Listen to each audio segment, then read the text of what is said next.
Assalamualaikum. Hari ini aku diantar suamiku pergi kontrol ke Rumah Sakit Marjuki Madi. Ya, Rumah Sakit Marjuki Madi yang khusus menangani untuk orang-orang dengan gangguan mental, guys. Atau sekarang lebih keren itu disebut mental illness. Aku ini salah satu pasiennya. Ya, pasien dengan diagnosis anxiety disorder tahun 2021 lalu ketika hampir selesai pandemi COVID. Kenapa ya aku bisa terkena anxiety disorder? Yuk, ikutin terus kisah aku, si pejuang kesembuhan dengan izin Allah. Oke, aku jelasin dulu di sini apa itu anxiety disorder ya. Anxiety disorder itu adalah gangguan mental yang menyebabkan rasa cemas dan takut berlebihan gitu. Hal tersebut membuat aku tuh menjadi tidak semangat untuk melakukan kegiatan, termasuk hobi yang biasa aku gemari. Rasa cemas ini akan berlangsung intens dalam jangka waktu yang panjang, guys. Seringkali dengan ketakutan ini membuat aku ini merasa cepat lemes banget gitu. Padahal aku tuh nggak sakit apa-apa gitu. Gangguan kecemasan juga gejala awalnya itu yang dirasakan ya kayak umumnya orang punya penyakit lambung, penyakit jantung. Emang rasanya itu dari ujung kaki ke ujung kepala itu kerasa banget, guys. Semuanya tuh berasa sakit. Ya, apalagi kalau udah kena serangan panic attack. Itu dikit-dikit IGD, guys. Padahal di IGD semua cek EKG lah, cek darah lah, cek lab, hasilnya normal loh ya. Tapi itu kita sulit ngejelasin ke orang gitu bahwasanya kita itu sakit. Apa itu hanya perasaan gitu atau emang itu kejadian gitu.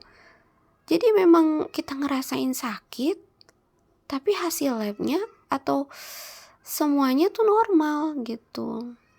Gejala yang umum pada gangguan kecemasan sih biasanya ya nih, cemas yang sulit dikontrol banget, gelisah dan panik, kelelahan gitu, terus sulit tidur, sulit perhatian, mudah marah, suka ngambek gitu, nggak bisa deh nahan-nahan emosi kayak gitu. Terus rasa sakit dan nyeri pada tubuh yang kita nggak tahu gitu ini sakit apa. Badan pada pegel-pegel, mual, mulut kering, tangan dan kaki kesemutan, keringat dingin gitu.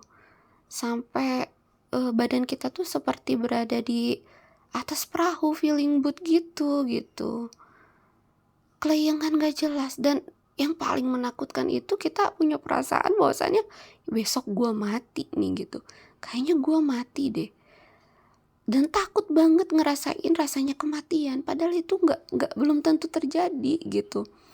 Ya itu dominan banget perasaan itu gitu, berasa bahwasanya ya ampun aku tuh belum siap mati, amalku tuh masih sedikit, aku gimana yang ngerasain kematian, gimana rasanya sakaratul maut, gimana rasanya nanti kalau aku sudah dikubur. Itu perasaan yang sangat mengganggu banget gitu. Nah itulah anxiety disorder ya. Terus ya akhirnya ada salah satu dokter yang ngerekomendasiin aku untuk coba deh ibu periksa ke psikiater gitu. Hah, psikiater gitu, stigmanya kan udah negatif ya. Psikiater itu bukannya untuk orang-orang yang gila tanda kutip gitu. Ternyata salah, guys. Ya memang sih ada sebagian orang yang udah terlalu parah kegilaannya gitu, mereka akhirnya sulit ditangani lebih awal dan beneran gila gitu. Ya apalagi mereka yang punya halusinasi, bisikan-bisikan gitu. Nah itu yang udah jauh lebih parah gitu, yang tidak segera ditangani ataupun diobati.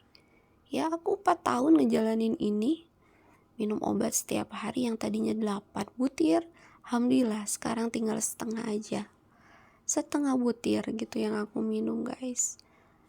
Dan subhanallah, alhamdulillah, dengan pengobatan yang tepat, aku menjadi wanita atau misalnya menjadi manusia yang lebih produktif lagi gitu. Yang dulunya suka murung, malas ngapa-ngapain, gak ada semangat hidup. Istilahnya mati segan hidup gak mau. Itu yang aku rasain.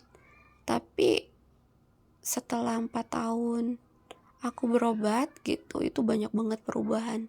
Dari sisi emosi, dari cara kita memandang sesuatu. Yang tadinya berpikir hanya negatif aja itu bisa jadi positif sekarang gitu. Dan ingat ya, gangguan mental itu penyakitnya sama seperti gangguan fisik loh guys. Istilahnya ya harus datang ke profesional untuk berobat gitu kalau kalian mau sembuh. Sama seperti halnya kita sakit lambung, pergi ke dokter yang bisa ngobatin penyakit lambung. Sama halnya dengan gangguan mental. Gangguan mental itu bukan selalu gila. Gangguan mental itu memang terjadi ketidakseimbangan kimia di dalam otak kita, seperti amigdala. Contohnya aku. Jadi amigdala yang ada pada diriku itu tidak seimbang guys. Kekurangan zat yang dinamakan zat serotonin gitu. Atau melatonin apalah gitu pokoknya.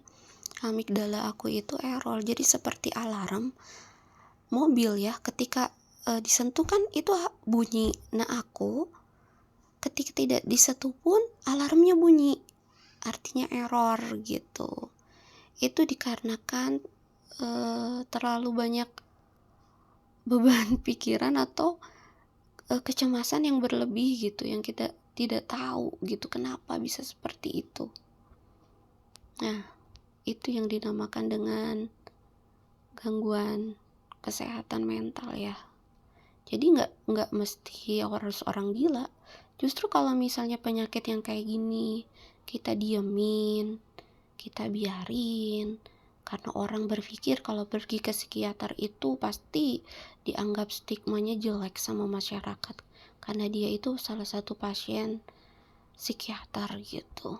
Ya mungkin karena mereka itu menganggap pasien psikiater itu hanya pasien orang-orang gila aja gitu. Padahal salah besar. Orang yang datang mencari bantuan psikiater justru mereka orang yang mau hidupnya jauh lebih baik. Mereka tidak mau terus tertekan atau terbelenggu dengan penyakitnya yang dia juga gak tahu dia sakit apa. Jadi guys, jangan diagnosis sendiri ya. Sebaiknya jika kalian perlu bantuan profesional, itu ya datang aja. Gak usah dengerin omongan orang, gak usah takut dicap jelek. Masa bodoh, yang ngerasain itu kan kalian guys. Masa sih kalian mau bertahun-tahun ngerasain sakit, tapi kalian itu gak tahu kalian itu sakit apa?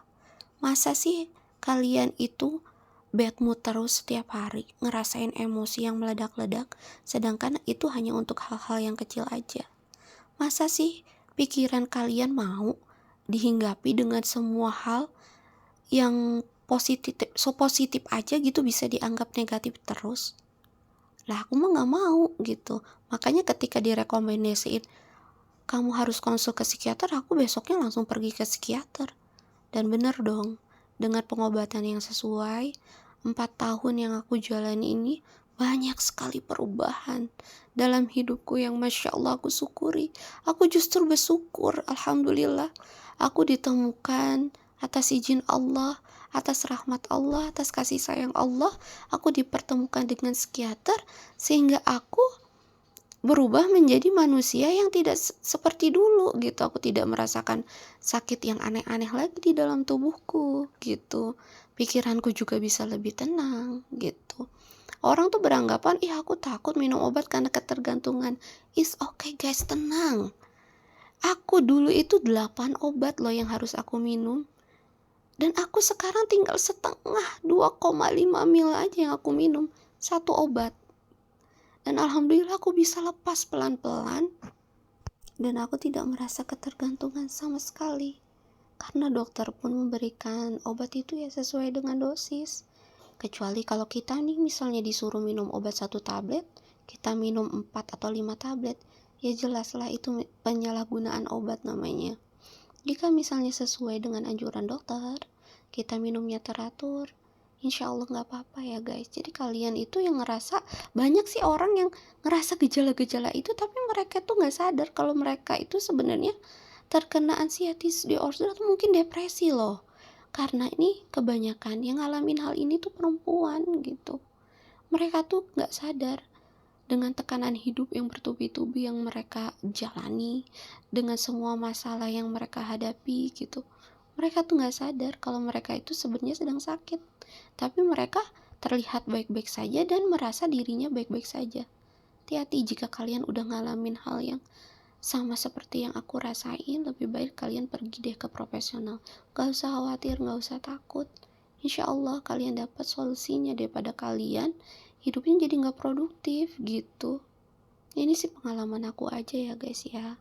Aku cerita karena aku ngalamin itu sendiri. Bangun tidur aku ngerasa badan aku enteng, pikiranku tenang, dan aku pun bisa tidur.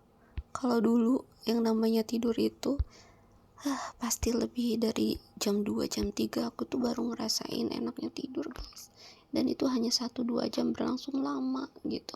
Sekarang aku alhamdulillah gitu tidur normal, makan normal. Sekarang aku udah bisa makan seblak, makan semua yang aku mau, semua yang aku suka, hobi yang semua aku suka aku jalanin, alhamdulillah.